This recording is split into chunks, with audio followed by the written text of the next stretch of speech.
the table of contents. Supposedly Bhaktivinoda Thakur did it, and it matches our analysis pretty much. What is the Paribhasa Sutra of Bhakti Rasamrita Sindhu?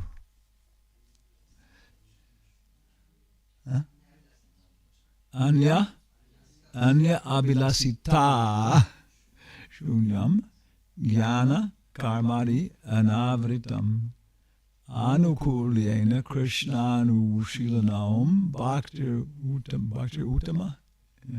Yeah. So that's what number text is that? Yeah, it's easy to remember. It's 1.1.11. 1111. Okay. Like that. Yeah. Okay. So what is 1.1.12?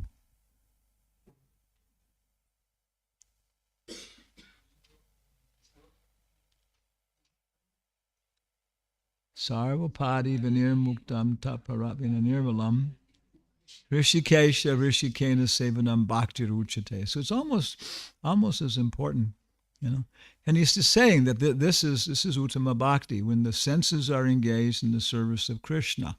So that's the complete science. And here's the little brother, So what's the first verse? Vacho vegam, manasa, krodha vegam,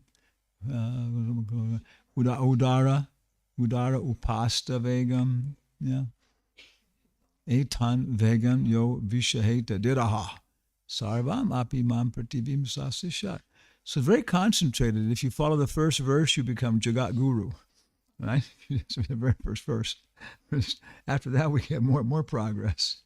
The first verse, you become Jagat Guru. Okay, yeah. I remember when I was walking across the Berkeley campus one time, and University of California, so many people there, so many people. It's a big like intellectual place, pilgrimage place. And I saw one boy, and there's a Buddhist phrase. It says, when two thieves meet upon the road, they need no introduction. They know each other by sight. When two thieves meet upon the road, they need no introduction. They know each other by sight. Oh, the thief. So I think this guy's a devotee. Young man, I'm looking at him, I said, Hare Krishna. And he said, Hallelujah. But he was a real serious guy, young man. He was just traveling all over America, depending on Jesus, and had his Bible and was reading every day. So it was very nice. We met for a couple of days after that before he went on with his Paribhajacharya. And we were making so much comparison. He was a real Madhyama Adhikari in the sense that he had gods in different religions. So he showed me, I think it was one phrase, it said, if you meet a man who has controlled his tongue, you have met a perfected man.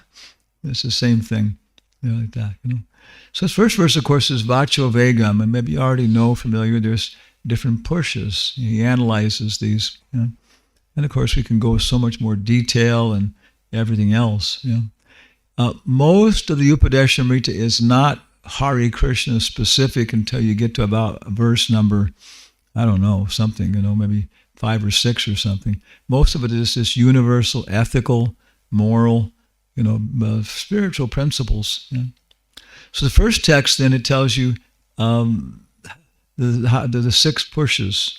And if you engage those in the service of Krishna, Rishikesha, Rishikena, Sevanam, that's bhakti. That's what he says. And Prabhupada said, this is the process that Rupa Goswami is recommending, is to engage the senses in the service of Krishna.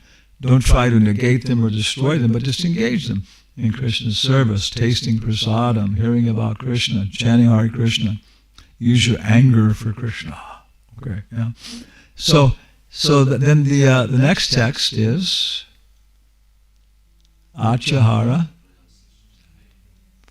Vajalpa, Nimagraha, Sangas Chaloilam Cha, Sabir Bhaktir, Vinashati. So these are 6 things that won't allow you to engage your senses very conveniently. And of course, the emphasis is Achahara, over-collecting. First, you have loilam, you're hankering for more than you require. It starts with the mind, loilam. And then what? To get that, you have to engage in achahara prayasas. You have to engage in over-endeavor. You have to get 2 jobs like that. Yeah, 2 jobs. And work like a dog, to achahara, to collect. So all related.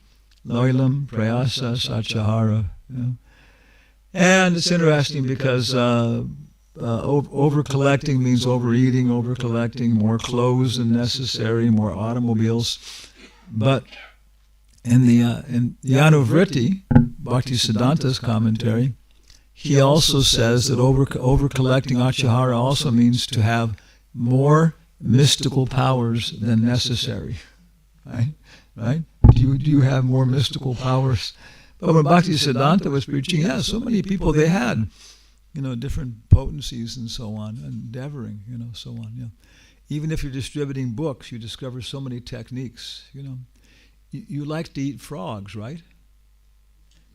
You like to eat frogs, right?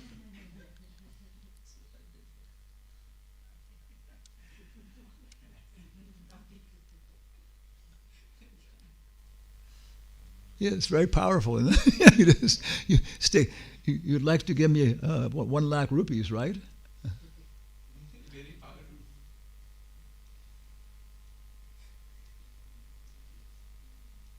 Yeah. You put the question, this is a sales technique. You put the question, so you'd like to take the book, right? Yeah. Put the question in a positive sense, then you smile and nod your head up and down and don't say anything. If it takes 5-10 minutes, you just put the iron smile. It's salesmen know it's a very, very powerful technique. It's a mystical power, Yeah. So Vaisheshika, everybody, some techniques, but the real thing is your sincerity to try and help somebody. Don't become covered over with all these techniques for getting the books out and losing what the essence is. Okay, so 6 things, how to engage the senses in the service of Krishna, text number 1. Text number 2, 6 things that'll make it difficult. Text number 3, utsahan nishtayad daryat tata karma pravartanat sangha tyaga satovate sadbhagavat prasidati. And then 6 things that'll make it very easy like that. And what is it? Utsahan. What is utsahan? How does he define enthusiasm? How do we distinguish it from passion? Huh? Yeah, action executed in the service of Krishna with intelligence. So that's the key. If your intelligence means you have to have the goal fixed. What am I trying to do? And after I've been a devotee, actually I guess when I came to Vrindavan, became a devotee. I joined the temple, everything else, because I had a certain really, nice motive, nice goal in mind. But after being in the temple, I started becoming just, accustomed to the routine and having my comfortable living and place to sleep. And I started seeing I was losing my high perspective, my high goal. So when I went to Vrindavan for the first time, I was focusing on that, redeveloping it, cultivating it, so it became my bhava, it became my perspective, my attitude. So we have to have a clear goal, and we have to have the means to achieve it. Because even though we have a very, very nice goal, if there's no way to achieve it, then we have no enthusiasm. Yeah. So those 2 things, and automatically you'll be enthusiastic. If you lose one time Kirtanananda told us that Prabhupada's, he told us, and Prabhupada told him, that if you lose your enthusiasm, you can always find it in your intelligence. Go back and then work on your intelligence. Who am I? What am I trying to do? Why am I here? What's going on? Well, that's not correct. I shouldn't be focusing on that. I should, okay, that's a good idea. How can I do it? Well, okay, I can start like this. Okay, yeah. And then you're enthusiastic again. Utsahan nischayad daryat. Yeah. So, 6 things. That's how to control the 6 impulses. Engage them in the service of Krishna. 6 things that'll make it difficult. 6 things that'll make it easy. Okay. Then he goes to association. Sangatyagat. He's talking about association before that. Everything. Basically, we see 2 subjects in Upadeshamrita. One is the process, and the other one is sangha.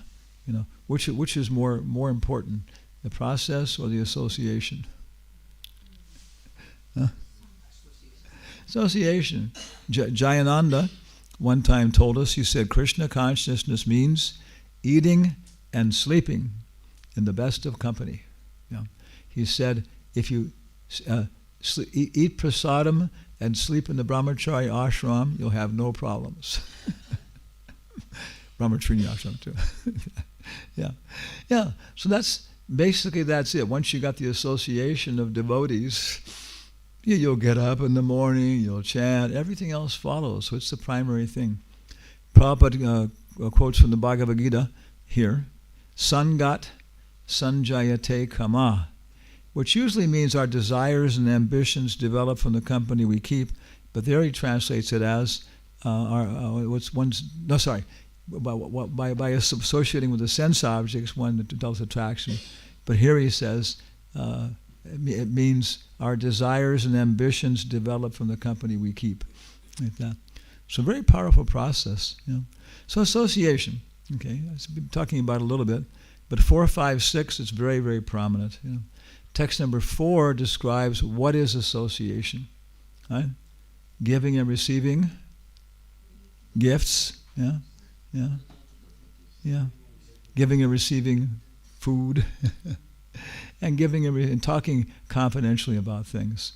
And Prabhupada said this is common in any human life.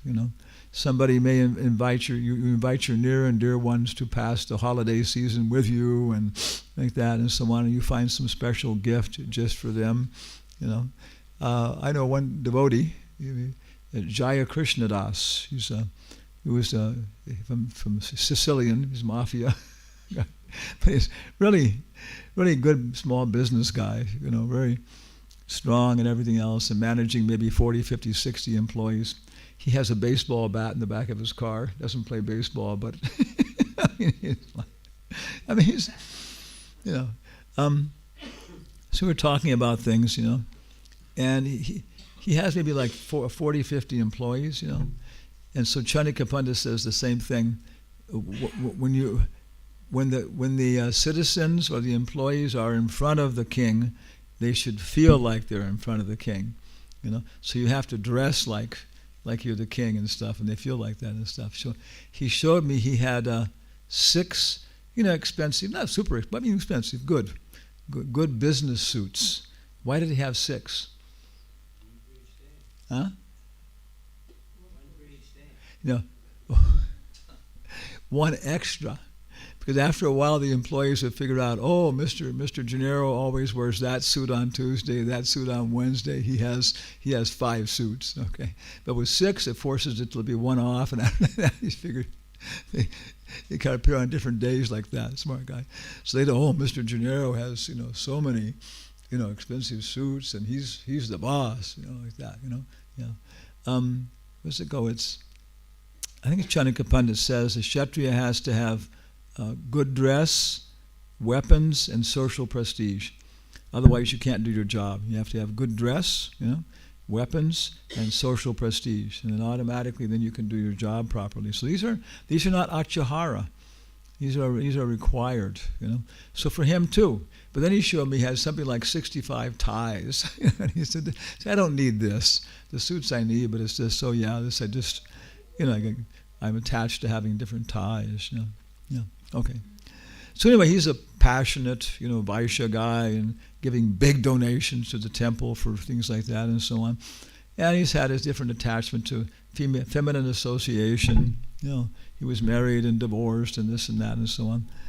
And so he's talking to me about it, this attachment and this problem and how to advance in spiritual life. Then he said he was watching on television. He was watching He was watching the Animal Channel. And there's different channels on television, and one of them is the Animal Channel, okay? And it was the sex life of rhinoceroses. The sex life of rhinoceroses, okay? Jai, Hare Krishna. Shri Vrindavan Dham Ki Jai. Yeah. And it was like Krishna, because when you hear that the he-ass composes poetry and sings it, and while the she-ass is kicking him in the face. Hare Krishna. Vijay Narayan Ki Jai, Maharaji Ki Jai. These factors, yeah. So we know that the Prabhupada says that the he-ass composes poetry and sings it while the she-ass kicks him in the face while he's trying to have sex. But it was the same thing with the she-ass, the rhinoceros and Mrs. Rhinoceros. And so he told me, he was thinking like, Krishna is just showing me.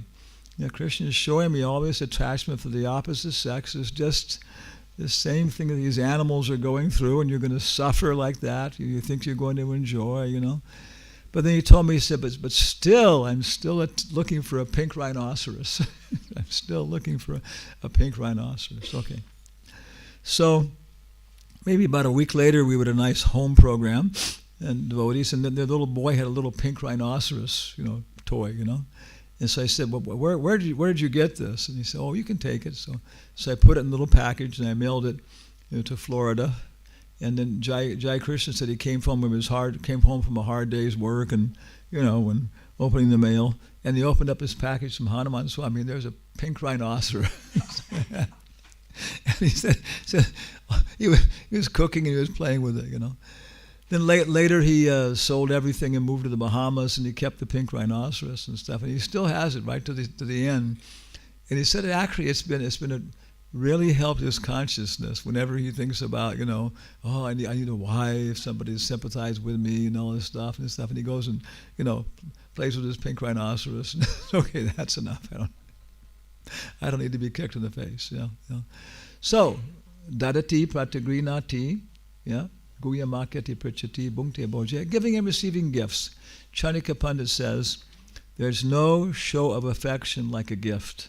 And somebody and figure it out, and they give it to you, and they say, wow, wow, thank you. You know what I needed, what I wanted, and stuff like that. So these are very subtle, subtle aspects of association. Text number 4. What is association? And text number 5 talks about how to apply that amongst devotees. How to apply that amongst devotees. Krishneti yasya giritam manasadret dikshastip che pranatabish chabhajatam isham.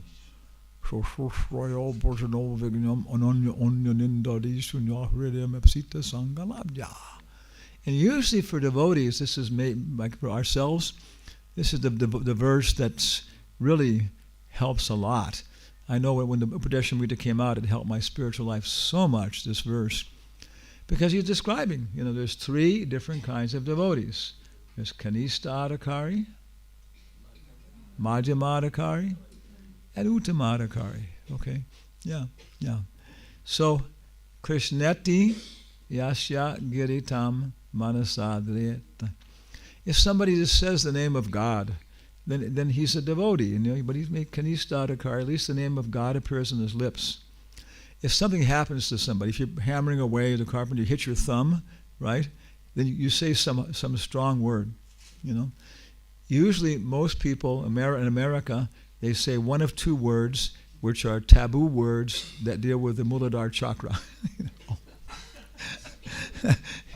Yeah, because it draws you. Yeah. Other people say, oh God damn it, or Ari Bhagavan, Yeah, so he's a devotee. A devotee. The name of God will appear on his lips. They say that when the Twin Towers in New York were collapsing and everything else, Osama bin Laden said, Allahu Akbar. So that makes him a Kanista Adhikari. Yeah. Huh? Yeah.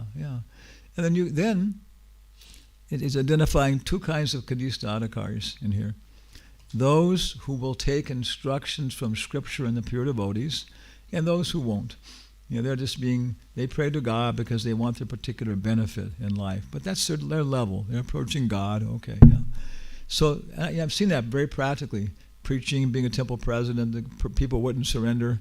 Then I remember, okay, Prabhupada said about this, and people accepted it. Yeah.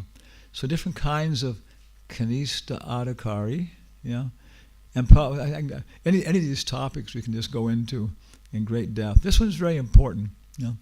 So, reading through the Upadeshamrita again and again, Prabhupada Bhadravardan told me when the Nectar of Devotion came out, Prabhupada said, now read this book 6 times.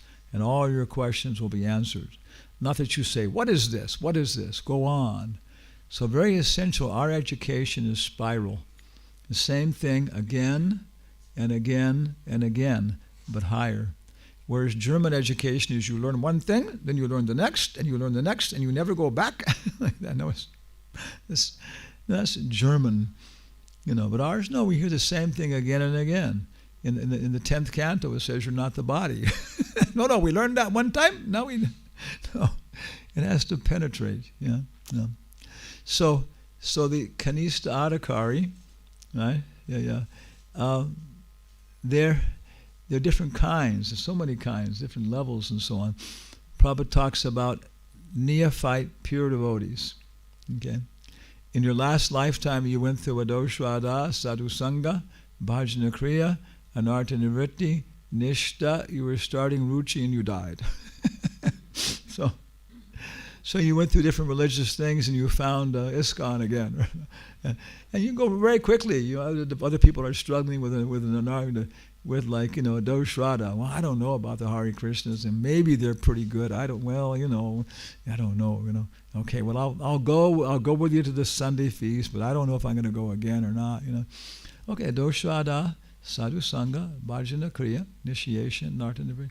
Yeah. So from your previous life, you go through all these things very quickly, right? Yeah. But then you come to Nishta, Ruchi, and then suddenly, you're not making so much rapid progress. Well, why is that? Because now you've got to do the work. Yeah.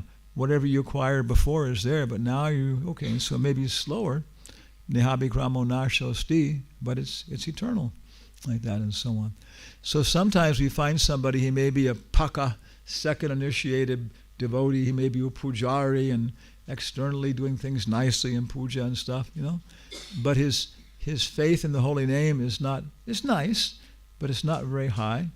Somebody else may be neophyte devotee and may not be able to follow 4 principles exactly, strictly in the beginning, or different things like that, may not know the rules of deity worship so much, how to act, but they have great faith in the holy names. So Prabhupada says neophyte pure devotee, right? Yeah. So different kinds of Kanista Adhikari. And then Madhyama Adhikari, right? What does Rupa Goswami say? Krishneti yasya giritam manasadiet dikshasti chet vinadabish chabhajatam isham. Yeah, that he's taken diksha from a bona fide spiritual master, and he's engaged in the worship of the deity. In the Sanskrit it says bhajatam isham. Prabhupada says worship of the deity. So this is in ISKCON we have this arrangement. Okay, somebody who's taken initiation. Now this is the subtle point, because we have Harinam Diksha, we have Gayatri Diksha, second initiation, and I couldn't quite sort this out for many years, going through these things. Then finally you get a hypothesis. I said, wait a second. Then I read it. That's correct. So at some point then becomes very clear, more subtle aspect of it. You go from being an ambulance attendant to being an intern where you can cut somebody open and tie them together enough so the next morning a real doctor can come. Yeah. So that's when I understood more what Prabhupada is saying about Kanista Adhikari, Madhyama Adhikari, Uttama Adhikari, and so on. So Madhyama Adhikari, the way he's defining it, is what we call second initiation. And that is actual diksha. That is, Prabhupada says, spiritually initiated, actually initiated. In our study guide, we have quotation from when Prabhupada was talking to one Indologist, a professor in Rome, maybe 30 years old. He's like a very nice person, but little Jnana Mishra guy. So he said, so are you giving diksha to your disciples? And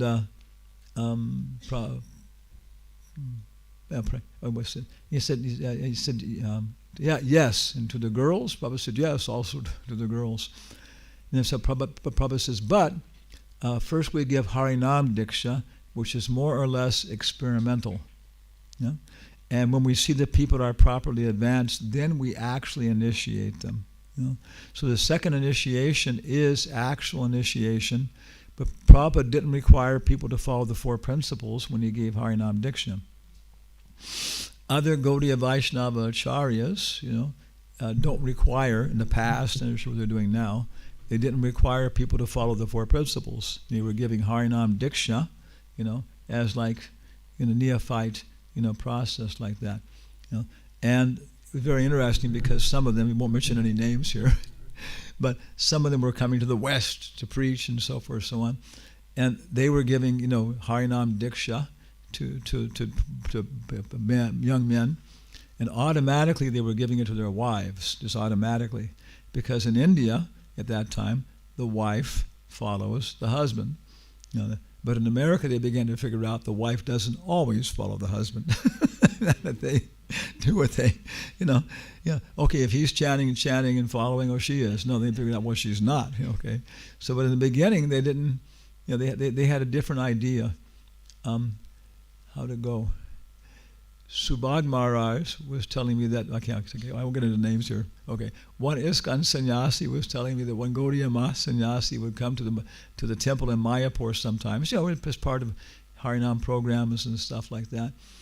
And he said that he would have to, when he was translating from Bengali into English, he would have to adjust the translations because this Gaudiya Math sannyasi didn't exactly understand, our ISKCON standards and ideas and words. This Gaudiya Math sannyasi was in the United States. He was preaching, and somebody asked him this question. He said, no. He said, going out and selling books is kanista adhikari activity. Now, ISKCON, especially in America, this is like standing in front of a Spanish bull and waving a red flag. It's like so immediately one senior ISKCON devotee said, Maharaj, do you mean that if you're going out and preaching and distributing books to people, that's kanista adhikari? And he said, well, no, of course not. That's the highest service. Thank you, Maharaj.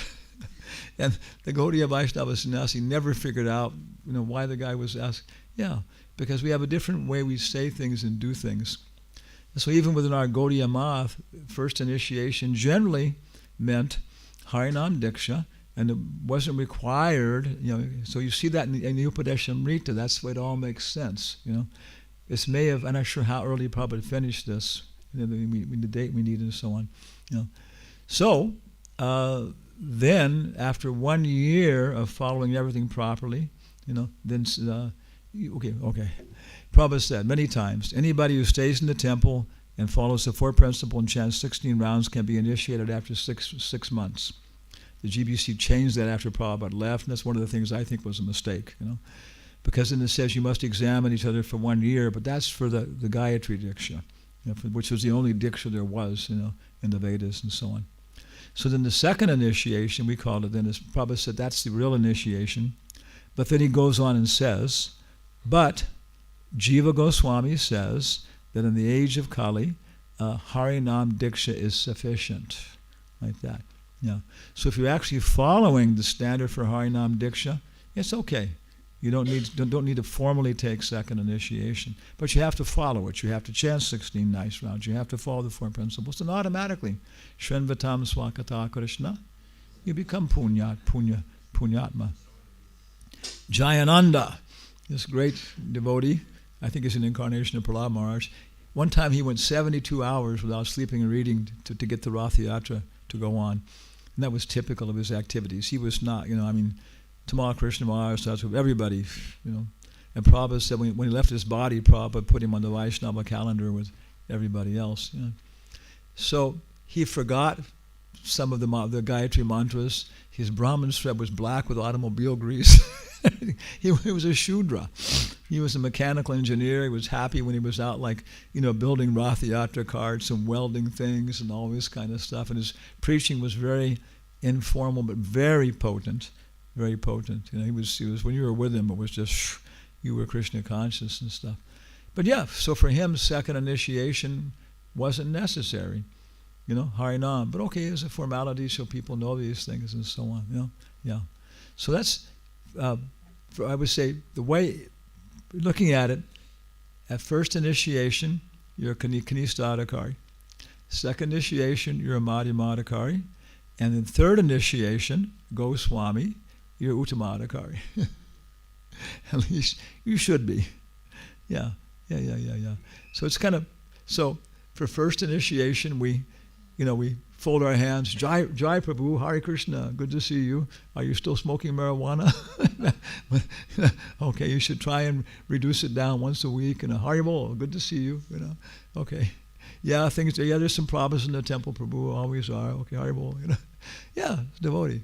Second initiation, we pay our obeisances. Okay, exchange obeisances. And we accept these people. They have attachments. We can see that. One time, Tamal Krishna Maharaj was in New York giving an evening class, and then he asked for questions, and one Russian devotee said, Maharaj, do you have any material attachments? And everybody, Tamal Krishna Maharaj, he was like, like heavy, They know him like that. Would you ask Tamal Krishna Maharaj that? Maharaj, like that. If it was a time of death, he would do that, right? You wanted to commit suicide by asking that Sunday feast. Fire would come from his eyes, and the Guru Bhakti would be reduced to ashes. They would sweep them up. But anyway, this Russian devotee asked him. He said, "Maharaj, do you have material attachments?" And Maharaj looked at him, but he was Russian, so he just he's used to staring polar bears in the face. So he just smiled and looked back at Maharaj. He said, yes, I guess so, but they're under control and they're diminishing. So he's identifying himself as a Madhyama Adhikari. Yeah, it's in the heart, it's convalescent stage, and it's going away. That's the Madhyama Adhikari, but you've got to be careful. A Madhyama Adhikari is a pure devotee by using their intelligence. Uttama Adhikari is a pure devotee spontaneously, Then a few more questions, and the same Russian devotee raised his hand again. And what do you want? What are your material attachments? Then again he smiled again, and he said, "Well, I guess I want to be respected. I want some fame and things like that." And I think that's when he said it was under control. Yeah. So, okay. So another Uttamadhikari, maybe a possible example. Satsrup Maharaj was traveling with a library party all over the U.S., and they were doing this really incredible program of putting books in all these libraries. And so he was at a Sunday feast at some big temple, and they give a nice lecture, everything else, and with the devotees taking prasadam, and then he was taking one sabji, just put it in his mouth and was chewing it, and one brahmachari ran up and said, "Maharaj, that preparation wasn't offered to the deities." And just like somebody said that a dog had urinated in it or something, he just went like all over the guests, everybody like that. But it was, it was like this, spontaneous horror that I'm eating boga. Wow, okay, the devotees appreciated, what it means to be, bhava, okay, yeah. I understand, okay, we have Kanistha-adhikari, Madhyama-adhikari, Uttama-adhikari. That's one nice division, okay. And the Uttama-adhikari is text number 6. Text number 5 talks a little bit, but text number 6 then goes, what is it? Dristayi, Swabhava Janater, Vapusas Chadoshayer, Napakri Tattva Miha Bhaktya, Janasya Paset, Gangam Basam Nakalu Bhuda Pinapankayer, Brahmadavatvam Abhagachati, Niradharmai. Yeah. And he doesn't identify with his body. If he has any physical defects or anything else, you shouldn't consider them. Like the Ganges, you can bathe in it any time. It's not in Prabhupada's commentary, but in Bhaktisiddhanta's commentary, he also says there also may be psychological, problems. Somebody says somebody may be too harsh in their character or something. Oh, this person is not a pure devotee. No, he said these things are there. This is something in ISKCON people don't appreciate so much, that these psychological problems are actually more durable and more substantial many times than the physical problems. You can take your mental problems and anger, fear, through many lifetimes, but your physical body may change, So they don't understand these things. I think in ISKCON it used to be like good education about this level. As you advance, you begin to realize, I have vasanas. I have things from previous lifetimes which make me act in a certain way. But we can surpass those by bhakti yoga. So Uttamadhikaryas gives very nice description and how to recognize and how to associate like that. So 1, 2, 3, the process.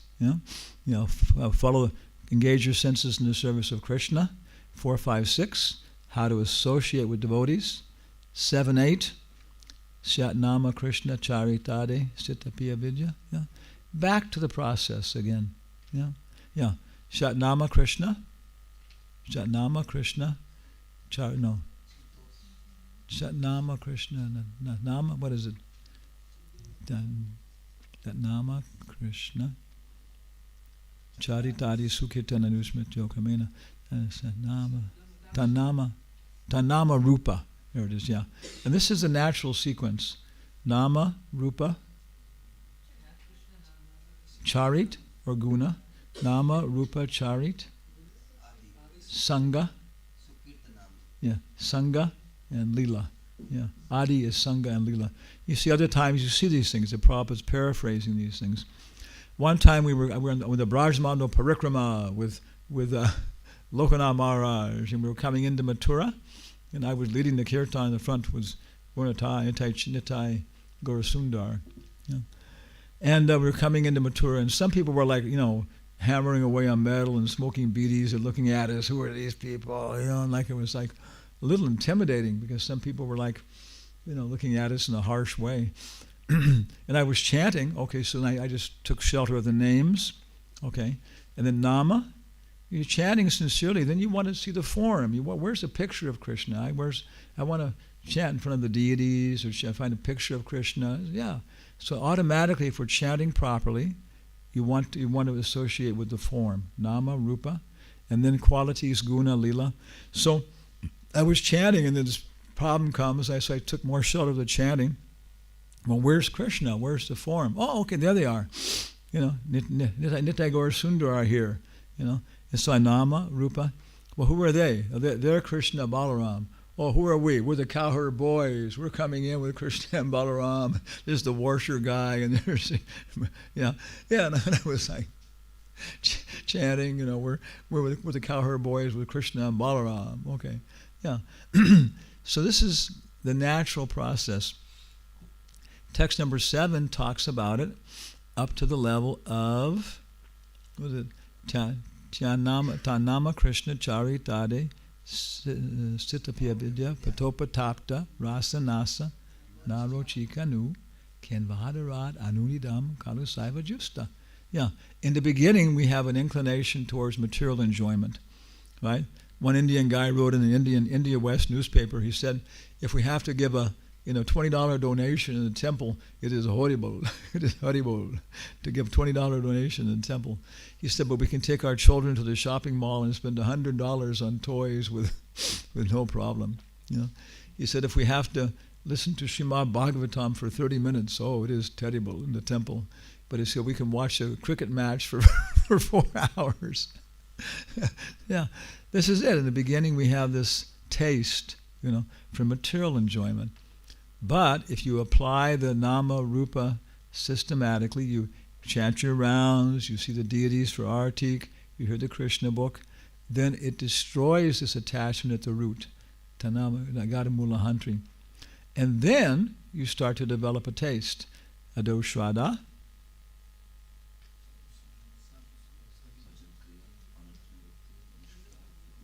Ruchi, Raga. So then you start to come to the point where you can start to engage in Raga Nuga Bhakti. And this is the next text. He's recommending this process then. It's the same process, but now you're stimulating this, coming to the point of Raga Anuga Bhakti. In Raga Nuga Bhakti, Ruchi, it's a confidential thing.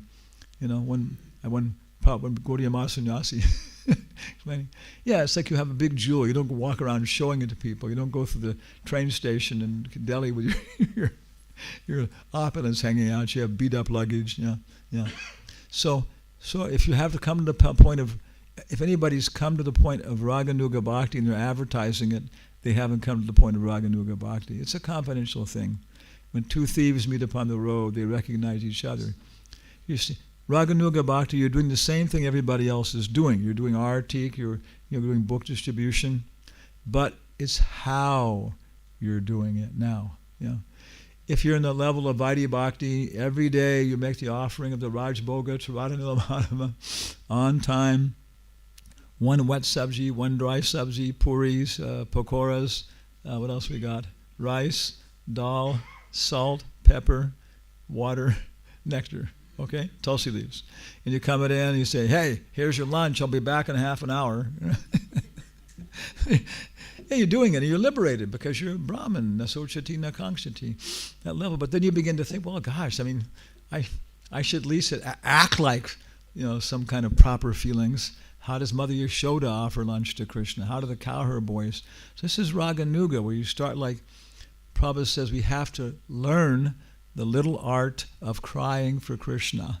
Yeah.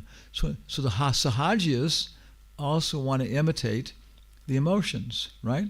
But they wanted to do it to enjoy.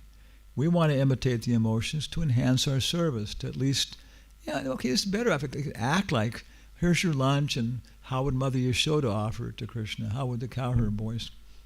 You're learning to play the piano, right? You're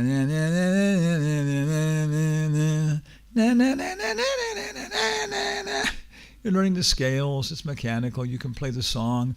Da da da da da da. Yeah. Okay. Your teacher comes along and says, "Oh, you're making progress. Sure, I'll play it on the violin with you." Okay. So when he's playing it on the violin, dun dun dun dun dun dun, bum bum bum bum bum bum, you can do it, right? You can engage in raganuga, because you're with a ragatmika person. He has a feeling for it now, and he can play it like Beethoven did this symphony or something like that, and so on.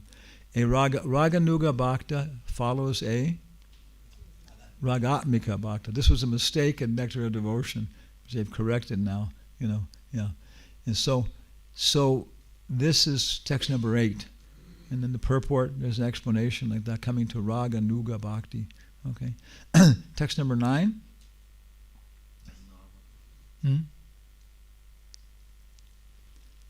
What is it? Vaikuntaj? Vaikuntaj Janito Varayil Marupari Tarapi Govardhana Radhakundam Ihapi Gokulapate Pemamita Bhavanad. Yeah. It's because he says you want to engage in Raganuga Bhakti, but where? No, he says then Mathura Mandala. Yeah. Mathura is superior to Vaikuntha. Right now we're where we are is superior to Vaikuntha. Yes. There are mosquitoes in Vaikuntha. Yeah. But can we appreciate it? Yeah. If you're on the level of Raganuga Bhakti, this is a wonderful place, for stimulating your feelings and these kind of things like that, and your mood. Yeah. So, and he gives a hierarchy. Mathura Mandala is superior to Vaikuntha. Within that, Dwadasha Kanan, the 12 forests, are more intense. The Tarasi Kro Parikrama, Lord Chaitanya did it. They're more intense than Mathura in general, and more intense than that is Govardhan, and more intense than Govardhan is Radhakund. Yeah. Well, this is very confidential knowledge, extremely confidential. And so then Prabhupada gives like a nice description of these places. Okay, then text number 10. Back to association. Karma bhya parito hara piyatya. And Prabhupada goes in the purport from karmis, from vikarmis, to karmis, to jnanis, to vimukta jnanis, to sadhana bhaktas, Shuddha bhaktas, Braja bhaktas, Gopi bhaktas, and Bhaktin Radha. Yeah. So everything is there. Every single kind of association you can get, and you can identify everybody. Sometimes when we were devotees in the beginning, we talk about the dirty karmis, the evil karmis, the dirty karmis. Is that a fact? Karma bhya priyata hare. Krishna loves, and Purport Prabhupada says, Krishna loves the karmis. A karmi is somebody who follows the Prophet Muhammad correctly and does what he says. He gives charity. He worships Allah. He prays sincerely. You meet such a person, you say, oh, nice person. You know? One time in the Bible it says that Lord Jesus Christ was on his mission, preaching, and one young Jewish man came to him and he said, Rabbi, I'm giving charity according to all the rules. I'm doing all the fasting and the austerity. I'm doing all these things. What else do I have to do to become perfect? And Jesus said, give all of your possessions in charity and follow me. And it said the young man went away with a long face because he was rich, was a rich person. And then Jesus Christ, it said, but then it said that Jesus Christ said, verily I say unto you, it is easier for a camel to go through the eye of a needle than a rich man to enter into the kingdom of heaven. But by the mercy of God, all things are possible. And it said that Jesus loved him.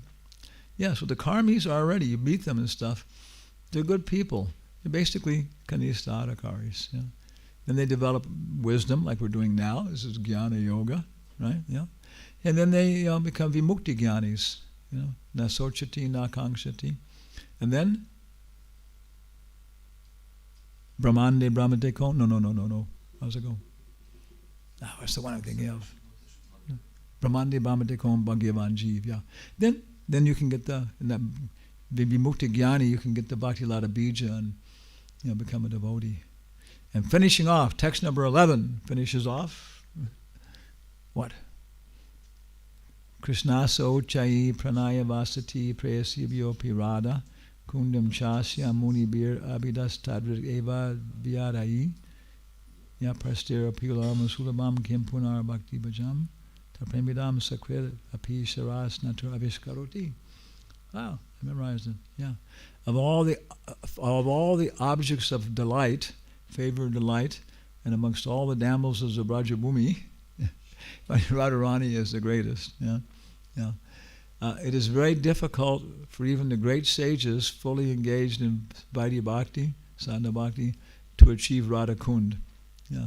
But if you just bathe one time in Radha Kund, your pure love will emerge into following the footsteps of the gopis, like that. That brings up a lot of questions. Yeah. And that's how it finishes off. Yeah. So, koi prashna, huh? Yes, sir. Maharaj, like, already said, Agro Shabda, Sadhu Sangha, Bhajan Kriya, Anvatriviti, Ruchi, Asakti, Ruchi, like that. Yeah. So, can somebody have Ruchi before he is fully Asakti? Can you have Ruchi before Asakti? Yeah. Yeah, so it's like, I mean, though are we going step by step, or can we have some of that of step ahead of this? Weren't you listening? I already answered the question. That's what Bhaktisiddhanta Saraswati was talking to this Christian guy one time, and that's how he was dealing with him. He was just like, he was like he was tearing the guy's flesh off of his face or something. He was so like, the guy was like, I already answered that question. Are you a fool? Yeah. So anyway, yeah. No, our education and process is spiral, but this whole German mentality is one box to the other. You are either Shraddha or Nishta, or it's like you go from one box to the next box. But ours is no. It's more like maybe you're at Nishta, and you're always chanting, always getting up, always engaging in your service, fixed, and you're really starting. Every now and again, you get a taste. Not relief from suffering. You actually get a taste of being an Ayodhyavasi, of loving Ram, or a taste of, cowherd boys and how they feel. So you're starting to come into ruchi, right? But basically you're here, and sometimes there's some ruchi, then there's sometimes, not so often, asakti. And maybe once every 2-3 years you get a little taste of prema or bhava. Yeah. On the other hand, maybe every 2-3 years you have some serious doubts coming in, and like that. So yeah, it's like that. I heard Gaur Govinda Maharaj say the same thing. So yeah. So So yeah, you can be experiencing. I mean, I had one experience right in Gopal Mandir, which was Gopi Baba. I mean, it was like that. It was very, very short. Yeah, we were sitting in front of the Gopal Mandir, chanting with devotee, maybe 15 years ago, 20 years ago, and we're chanting for some time, and it was like one of the gopis or something splashed some water, and one drop of the real Radhakund, went down through Ayodhya, through Vaikuntha, through Brahmaloka, through Indraloka, through Maharloka, and hit me. It was one moment. It was this bhava of like, this intense happiness and all these kind of things and so on, and it wasn't a hallucination. No.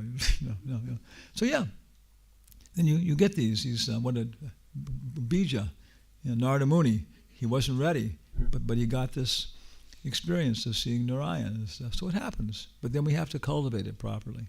Yeah, not commit offenses. Yeah. Okay. Yes. Yeah. Hare Krishna Maharaj. So you mentioned in your presentation about how the first three verses are a bit generic and they are applicable. 4, 5. Again, even 6. This is it's universal ethics and morality in any religion. They apply to any religion. Number 6. Correct. 7, 8. Yeah, I basically really think 8. Yeah. Yes. So, but I had this question that the first verse is making quite a statement when it says that Sarvam Apimam Prithvim Sa Shishyat. Yeah. One is qualified to make disciples all over the world. Yeah. So, although it is not addressing any of the aspect of knowing Krishna Tattva or like that, no, it is saying that one is qualified to make disciples all over the world. Yeah. So, how to understand that? But, well, in the purport, Prabhupada starts off talking about the elephant's bath. I couldn't figure why he's talking about that, because it's Vegam. Okay. It's like he's talking about Vegam, pushes, and the elephant comes out and takes it now. Then he goes right into the story of Ajamil, like that, and how Ajamil, was it Ajamil? Yeah, I think it was. And how he got free from these reactions and stuff, And then, it's in Maharaj-Pariksit. Because in the end of the 5th canto, everyone's going to hell because of their karma. So in the 6th canto, he says, is there any way for people to get free from these reactions and so on? And Sukadeva Goswami says, yeah, you should engage in prayaschitta, you should engage in pious activities, you should do a lunar fast, you should do Vadamana Samhita. He suggests karma kanda. And Maharaj Pariksit says, very politely, I don't accept that. Yeah. So sometimes Guru is testing you. You can say, Gurudev, I don't accept that. Yeah. Very good. Yeah. So there's how to control these 6 pushes. Common way is to engage in some kind of prayaschitta, some kind of atonement. And even materialists, they have different ways of giving up smoking and so on, which involve, one of the things, conditioned thing is you're supposed to slap your hand before you smoke. It's supposed to then you smoke the cigarette. So after a while, you're supposed to associate, smoking a cigarette with this painful experience. Yeah, it does work. It works for rats. If you rats and dogs will work for them. Yeah. So okay, he rejects that, and probably in the purport is giving this explanation. Yeah. And I think in Nectar of Devotion, you're going to find the same thing in terms of kleshagnya. The first result is you get free from these simple reactions, and he's explaining all of it, but there it's detailed, There it's explaining why these things won't work. So this is a little summary, same thing. Yeah. Then Sukadeva Goswami suggests jnana, become austere, develop all this stuff, and it's kind of like, I think Maharaj Pariksit kind of goes like, doesn't even say no, but kind of, and Sukadeva Goswami says, yeah, you're right. Karma, jnana won't do it. Jnana is better. Jnana is more powerful. It'll take you higher than the karma kanda, but in the end, it won't do it. There's whole different things in Socrates. Very, very nice comment from Socrates' last dialogue about exactly the same thing. And Socrates was the founder of Jnana in the West, everything. But he said, no, until you have to apply the words of the self-realized soul daily. Otherwise, mere argument and reason will not completely eradicate your fear of death. And so then he suggests karma, bhakti yoga, and then Prabhupada in the purport, says the same thing. And then he says to engage the senses in the service of Krishna. That will do it. So 1:12. Yeah. Okay. Yeah. Yes. This is. Wait a second. The microphone is coming. Dun. Der Fernsprecher. Sprechen Sie Deutsch? Yeah. You're going to push the button, maybe.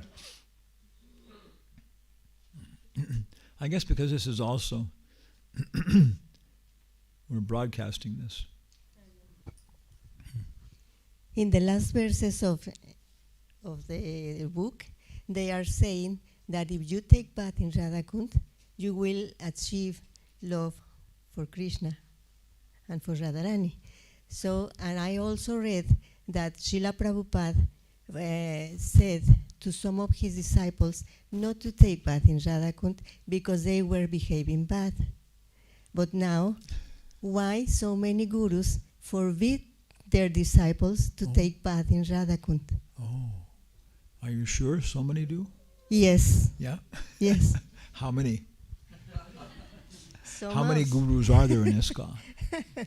There's a lot. How many sannyasis are there? I forgot. Maybe like 150 or something. Yeah. Okay. Yeah. That's what I said to produce many questions. Habla español? It's interesting because in the Spanish translation, there are two. I don't know if you've corrected or not.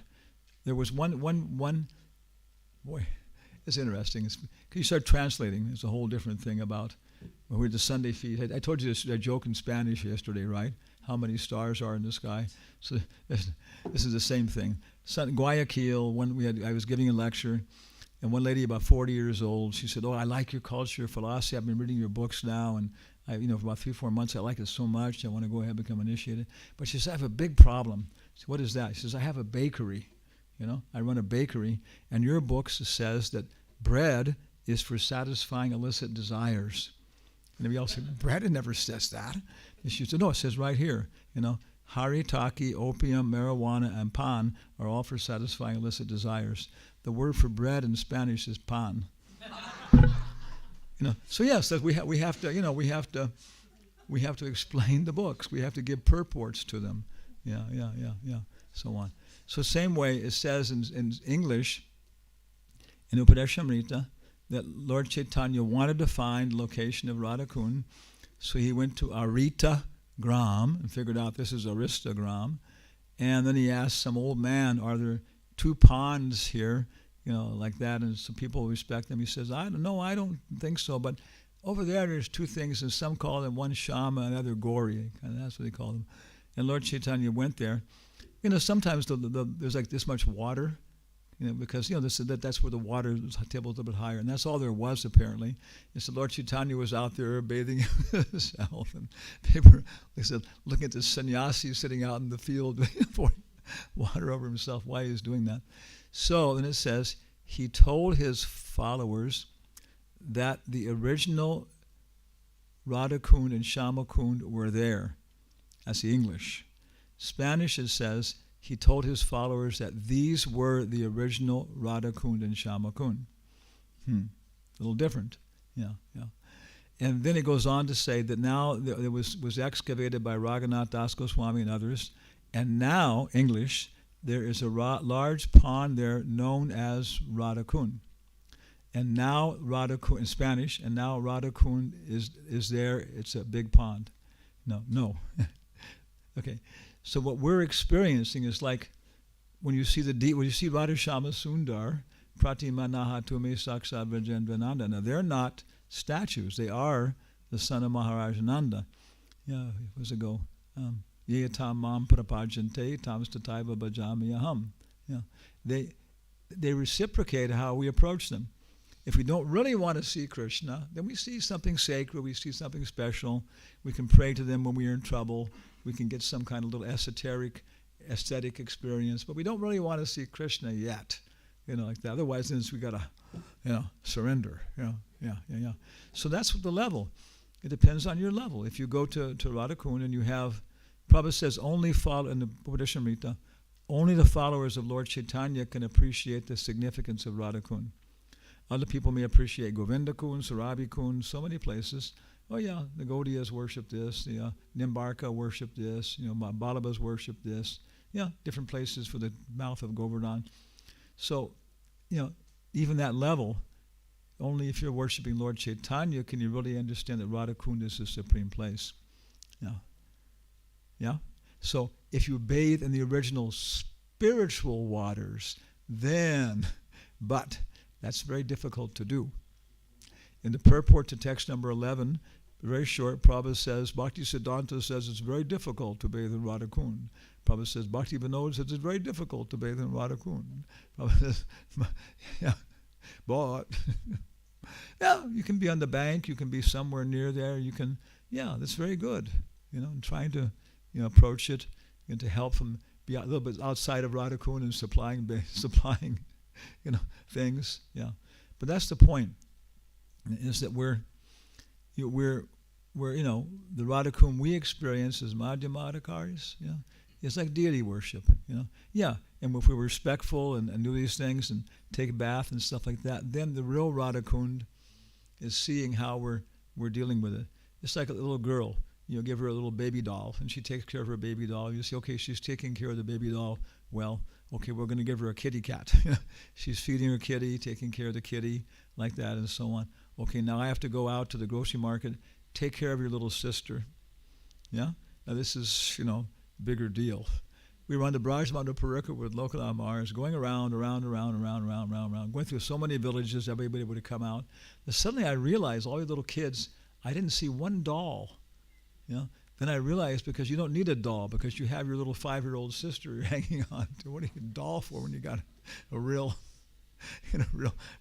kid, hanging on and playing with them and stuff. And So, how purified are we? How advanced are we?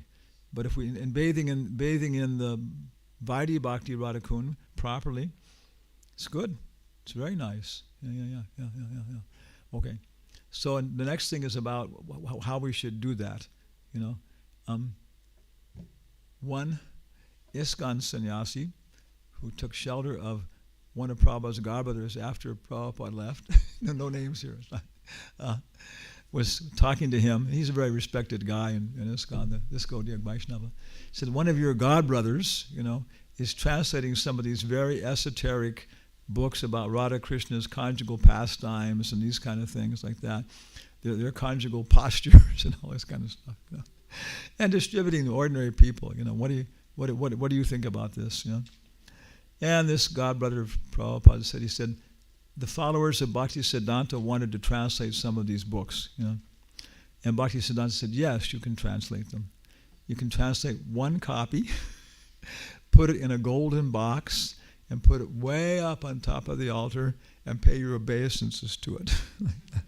So then this godbrother of Prabhupada, who many devotees accepted being a very advanced person, he said, these things are way beyond me, Baba. As far as I'm concerned, I think I'm on the right path. So that's, again, identifying as a Madhyamadhikari. Have faith in the path. And okay. So that's how to approach Radhakund. As far as I know, Prabhupada in the beginning permitted the devotees to bathe. But then some of the devotees from Miami started doing water polo. And Prabhupada heard about it and said, when you are kicking Srimati Radharani, kicking Radhakund, you're kicking Srimati Radharani in the body. No more bathing, I think he said Bhakti Siddhanta never put his feet in Radhakund. So then he said, takes water on the outside. And then the devotees asked him again respectfully, and he said, yeah, all right, if you're very respectful, you can do complete bath, but so on like that. So as far as I know, what I know, my disciple, if you're respectful, you can do it. I used to do submersion, but now I would just sit and take a load in, pour it on my head. But anyways, that's what I understand. It's if you're respectful, it's okay. But anyway, talk to your shiksha diksha guru. Yeah. I don't know. What does Subhag Maharaj do? Say same like you say that if you Lota? if you are very respectful, Yeah. Oh yeah. not every time you have to do, once in a time. If Yeah. you are very respectful, you may best. Yeah. Especially your conscience should, if you are in the Atma Buddhi so much, then you don't best. Yeah. Yeah. But if you are completely on bodily conscience, then don't best. Yeah. You put some water, and in proper mood, exceptionally, Yeah. sometime you may best. Otherwise, if you don't do it properly, in your next life you'll be a monkey in Vrindavan And at Radhakund.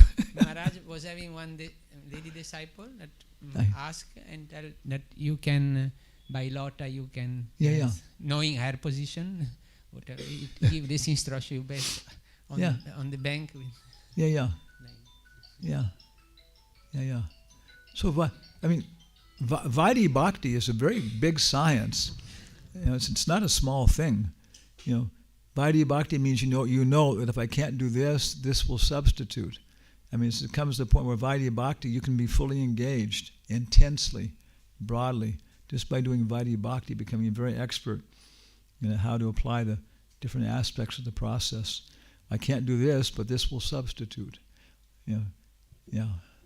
So see, I'm German here.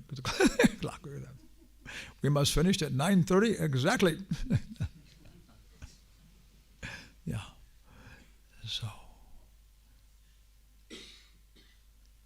Yes, sir. Hare Krishna. There is a stage Ado Shraddha, Sadhu Sangha Bhajan Kriya. Yeah. So whether Okay. So No, this is maybe you're going to ask a question. I wanted to talk about. Go ahead, please. Go ahead. So in Bhakti Sandarbha discussion was going on. So Ado is the one of the stages, just like Ado, then Shraddha, then Bhajan Kriya, like that.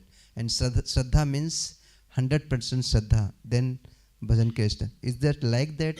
The explanation is there, or Shraddha is the building up, like when person has little Shraddha, some kind of little, then he associates with devotee. Shraddha or Sadan?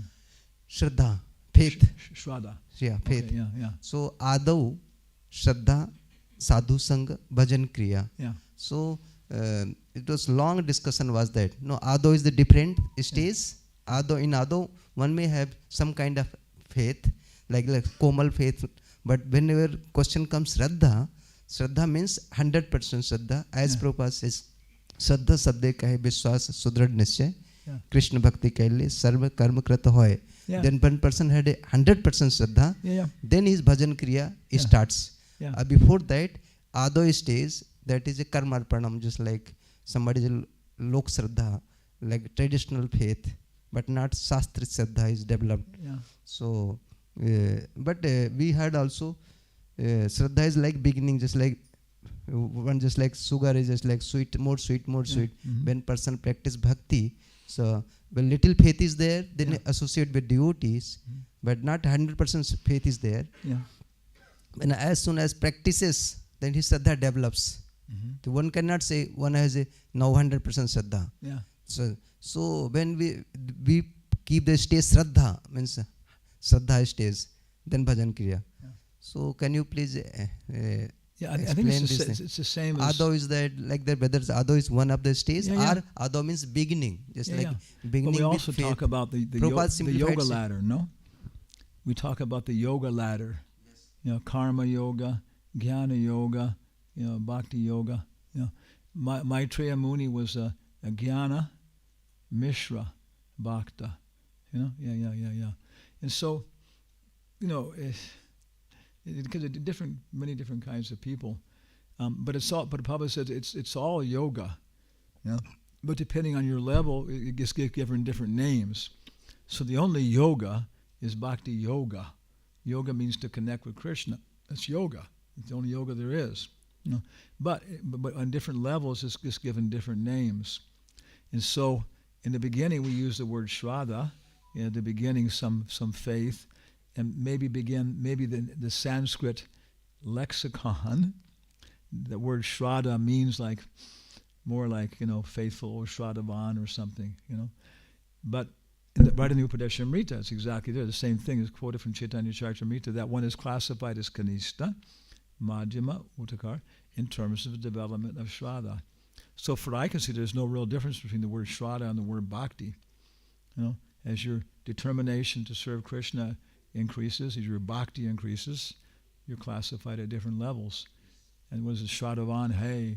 Bhakti Vinod Thakur uses it. Shraddhavan Don Hey. Right? Yeah.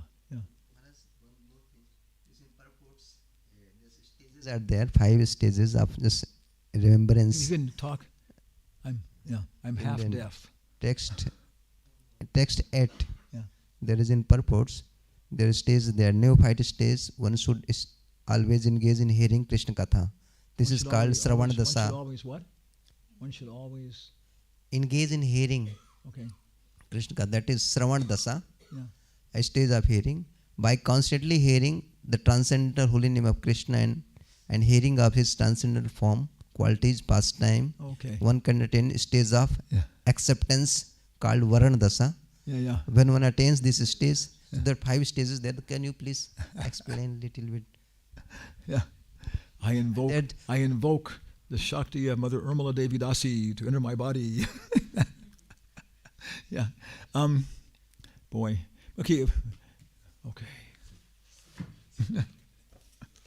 Prabhupada said, I want to be sit in the middle of my books, surrounded by my books, and challenge anybody, Mayavadis, to come and argue with me. Like that. So Prabhupada himself uses books. Okay, this is text number 8, right? Okay. Where's text number 8? 8?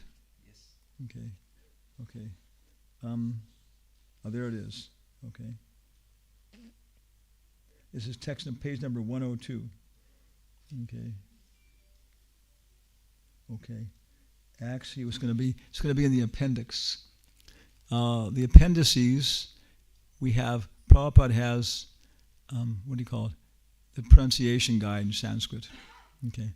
Now we put in, what's it called? Anvaya. We put the verses in here, and they're in the English word order. So when you see that, you can just see immediately the translation is just obvious. Oh, okay. Because then Radhika explains that. Okay. Then Prabhupada has verses listed. We actually have every single verse directly or indirectly cited in Upadeshamrita we could find, the references. And it becomes a fantastic study guide for all the rest of the books. Upadeshamrita is a fantastic Vaishnava verse book. I just memorize all the verses and look them up. They are fantastic verses. Those are verses that are used again and again by the acharyas, not just some verse. I don't think there's almost a single verse in this entire thing which is just some verse to support this idea. This is the verse in the Bhagavatam which supports this point. So you look at it like that in depth, and it's wonderful. Okay, so that's in our appendix here somewhere about the author. Okay. Text 2, text 5. Okay. And here's all the questions for the Bhakti Vaibhava level examination. That's okay. Okay.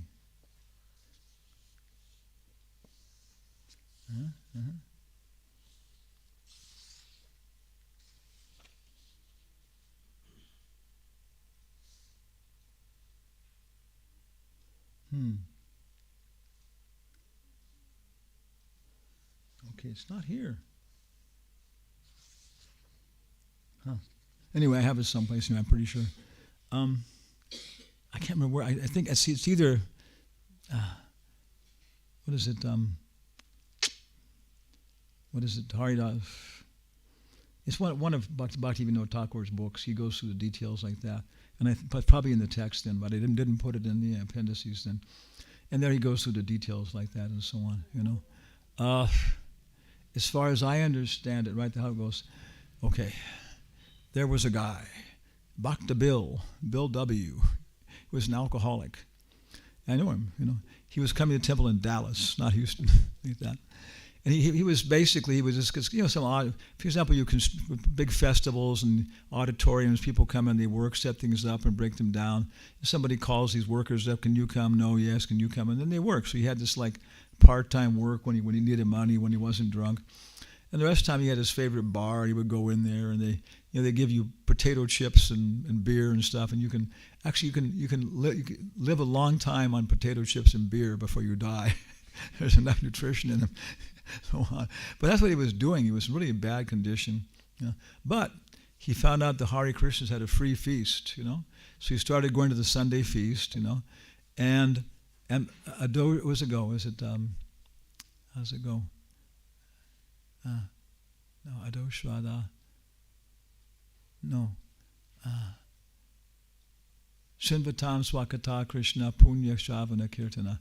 He had a little bit of pious activities, so when he went there, he felt guilty about going and eating. So he would come in time for the lecture, the kirtan and the lecture, like that. And he felt like, if I'm going to eat their food, I should sit here for their sermon, their preaching, and their songs or hymns, okay. And then he would eat like 5 plates of prasadam or something. This is America, you can do that. And that was how he would basically surviving, was eating prasadam. So he was sitting, and he told me he went to 1 year, 52 lectures, right? Hearing the philosophy, everything else. And what is this? Is Shravana Dasha? He was hearing. He was going through like that. Shembatam Swakata Krishna Punya Shravana Kirtana. You're an alcoholic like that if your very sinful reactions are going on. But he didn't know it, but he was becoming purified. He was acquiring pious activities. They were developing. And he said after 52 lectures, his mind for the first time said, hey, Bill, what is it? What are they talking about? Oh, yeah. It's 52 lectures. Then the first thing he discovered was that the Hare Krishnas were vegetarian. 52 times he'd had prasadam and he hadn't figured out that there was no meat in it. Yeah, well, that's right. There hasn't been any meat in the food. Yeah, okay. And so then, wow, what else do they believe in? That's strange. What else do they believe in? Then he found out that the Hare Krishnas believed in reincarnation. Right? 52 lectures, But yeah, the effect was there. Shravana Dasha. What's the word? Shravana Dasha. And the next one is? Huh? Yeah, then it starts to sink in. In the beginning, you start to the point where intellectually you can understand. This is the first level of Shmarnam, you understand, is intellect. Like right now, you organize this stuff, you put it in places. That's intellectual. Yeah, but it's Shmarnam, because now you can, contemplate the thing. Yeah, it's the very lowest level of Shmarnam is intellectual understanding. So it's worthwhile. And that's Uttamadhikari. He has intellectual understanding. Okay, so then he said, wow, I'm not gonna come here again. These guys are vegetarian, they believe in reincarnation, maybe they're communists also, maybe they're homosexuals. I won't come here again. But he said, wow, but the food's really good, and yeah, maybe there is reincarnation. Maybe I'll be a cockroach in my next lifetime. Then I'll get all the beer I want for free. I can be a cockroach in the bar, So, but he was, okay, you're hearing, your girlfriend drags you to the temple or something, your sister takes you, and then you're hearing that after a while you become pious, purified, then it starts to penetrate. It penetrates intellectually, then at some point there's this actual ecstasy or something. You really, have this sensation, something hits you, You take, Kapila Dev gives the example of a dry sponge. You put it in the water, you take a very, very dry sponge, you put it in, take it out, it's dry, right? Yeah. But what happens if you hold it in there? What happens? You ever watch? One little point will start to get wet. The water will sink in, and then it'll spread like anything. So at some point, bija, there'll be this experience of something like maybe sometime in an Arctic or something, you'll be looking at the deities, and just for one moment you'll feel this like affection and pain in your heart and stuff, and it's like, oh, okay, that's starts to sink in, penetrate, Then eventually it becomes the point where you're always remembering Krishna. I have to do this service, or that devotee is a rascal, I don't like him. Or you're always thinking about Krishna, Krishna's devotees. Yeah, it's continuous, right? Continuous, okay? Then the next level is it has to become continuous and intense. Not just thinking about Krishna all the time. You're a Brahman, always spiritual. Okay, then sannyasi, Goswami, Goswamini. Then you start to be aware of spirituality, like we're doing, connected up, things are happening, everything else, Paramatma, yeah, okay. And then, continuous, uninterrupted, intense, broad. And then every single thing you see is related to Krishna in that sense, intensely and broadly. You know, at that basically you're waking up. At that point you're in the level of Baba. You know your relationship with Krishna. It's only a matter of just going from Baba to Prema. That's a small thing. yeah. So that's why I understand that. And there it's very condensed. And he goes through and Baba says these successive stages of blah blah blah blah blah blah blah. But that's where, as far as I know, the details, and I think it's in. I don't have it in the appendix, but it's in the actual commentary on the specific text I give, where it's from. Maybe Harinam Chintamani, or another one. I can't. What is it? Huh? This is in Bhakti Sandarbha. Bhakti Sandarbha. The 5 stages. Oh, okay, thank you. I didn't, but it's also quoted by Bhaktivinoda Thakur in one of his works. But it's in Bhakti Sandarbha. Here you go. So you go. You can ask it. No, I'm not asking reference. I'm just asking explanation. How do you explain nicely? That's my, which may or may not be true. Yeah. But you explained. Yeah. Like this purport is mentioned. How it goes. Sampati dasa. One stage Sarupa. Yeah. Realization. Yeah. An achievement of. Then Prabhupada gives the different stages in. Of remembrance. Yeah. In Sanskrit, then he gives English translation, which the English language is, as if we're talking about yesterday, Prabhupada probably picks a certain word, Bhakti Siddhanta may have picked a certain English word and stuck with it. That's why we're trying to connect up Bhakti Siddhanta with Carl Jung. Bhakti Siddhanta was born 1875, Carl Jung was born 1876. And Prabhupada says of all the Western philosophers, Jung has the most intelligence. It's still a very, very alive tradition. And they're very, when you preach to them, they can understand subtle things very well. But to try and connect up Bhakti Siddhanta and Carl Jung is very nice, because they went through the same experience, the industrialization of the West, of the world. So you can point out, hey, this is, this problem okay, that's a separate topic. Okay, any other final question? No. Okay. Today is Ekadasi, the mother of invention for those who cook. No? No. Yes. So we can chant a little bit more here. And thank you all for your association. And I hope you can take your bath in Radhakund one time. the real Radhakund is described, right? There's the Astasakis have their kunjas. The sand is made of diamonds. Do you see that? No? There are swans floating in it. Yeah. We're seeing something else. Yeah. Which is still important. You come in and pay your obeisances to the deity because it's an icon or something like that. Yeah. It counts. Yeah. Krishna. Krishna. Krishna. Krishna. Krishna. Krishna. Krishna. Hey! Krishna, Krishna, Krishna, Krishna, Krishna, Krishna, Krishna, hey. Krishna, Krishna, Krishna, Krishna, Krishna, Krishna, Krishna, hey. Krishna, Krishna, Krishna, Krishna, Krishna, Krishna, Raksha Mam. Krishna, Krishna, Krishna, Krishna, Krishna, Krishna, Pahi Mam. Rama Raghava, Rama Raghava, Rama Raghava, Raksha Mam. Krishna, Kaishava, Krishna, Kaishava, Krishna, Kaishava, Pahi Mam. Hare Krishna, Krishna Krishna, Hare Hare, Hare Rama, Rama Rama, Hare Hare. Oh, Hare Hare, Hare Ram, Hare Krishna, Krishna Krishna, Hare Hare, Hare Ram, Ram Ram, Hare Hare.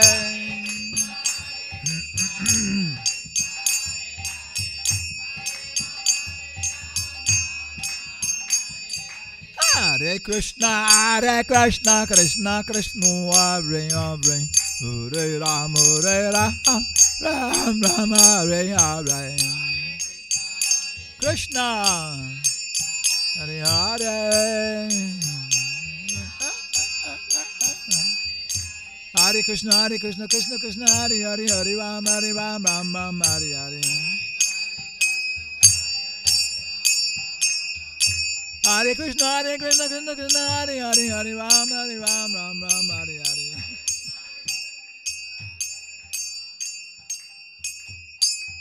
Krishna Bhagavan ki jai, Madhurani ki jai.